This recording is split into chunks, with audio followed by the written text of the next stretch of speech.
Hello everyone! For today's episode, we are going to tackle about appreciating the art of sculpture. To think of transforming a hard stone into a fine face of a girl seems so difficult to do. But there is nothing impossible in the hands of the artist. So what is sculpture? So sculpture is another area of art which is three-dimensional. Audience can appreciate sculpture from all sides. Its usual subjects are the natural form, especially human and animal. Like all fields of humanities, sculpture has also a meaning which audience should disappear. But to understand fully and to appreciate well the beauty of sculpture, it is best to examine first the rudiments that comprise its being. So sa sculpture, mayroon po tayong dalawang uri ng sculpture, or we have the two kinds of sculpture. So sculpture is classified into two. It is classified as freestanding or round if it has no background support. It can be viewed from all sides or one can go around it. Example of this is the Statue of Liberty. So another, a sculpture is classified as relief if it has a background support. This means that the image is being held or projected from its background. So just observe the example picture of relief. Next is the types of relief. We have 5 types of relief. First, we have the high relief or alto rilievo. It is from the Italian. It involves the undercutting of at least the most prominent figures of the sculpture so that they are rendered at more than 50% in the round against the background. However, the degree of relief may vary across a composition, with prominent features such as faces in higher relief. Next is low relief or bas relief. In a low relief or bas relief or basso relievo, the design projects only slightly from the ground and there is little or no undercutting of outlines. Figurative low relief is generally regarded by sculptors as an extremely difficult art form. To give a convincing impression of three-dimensional structure and surface modeling with only a minimal degree of projection demands a fusion of draughtsmanship and carving or modeling skill of a higher order. Thus, sculptor has to proceed empirically, constantly changing the direction of his or her light and testing the optical effect of the work. The artist cannot follow any fixed rules or represent things in depth by simply scaling down measurements mathematically, so that say 1 inch of relief space represents 1 foot. Next is cameo.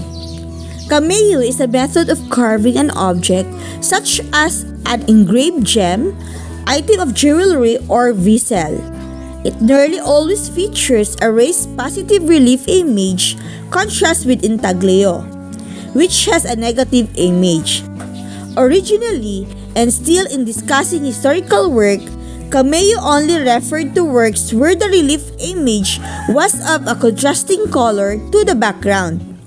This was achieved by carefully carving a piece of material with a flat plane where two contrasting colors met, removing all the first color except for the image to leave a contrasting background. Okay? Next is the intaglio. Intaglio in sculpture, engraving or incised figure in stone or other hard material such that all lines appear below the surface. It is thus the opposite of relief sculpture and is sometimes called hollow relief. When the technique is used in casting, the design is cut in reverse into a plaster shell, which is then filled with the casting substance.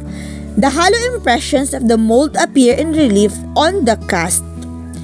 The most common use of intaglio is for engraved seals and precious stones, which are formed to produce a positive imprint when pressed into a plastic material such as heated wax. This form of intaglio has been used since antiquity, an example being Mesopotamian cylinder seals. It was used extensively on ceremonial arms and armor as well. Okay? Next is the incised or engraved relief. A variation of relief carving found almost exclusively in ancient Egyptian sculpture is sunken relief, also called incised relief, in which the carving is sunk below the level of the surrounding surface and is contained within a sharply incised contour line that frames it with a powerful line of light and shade. So those are the 5 types of relief. So, the oldest and predominant materials of sculpture even today are woods and stones.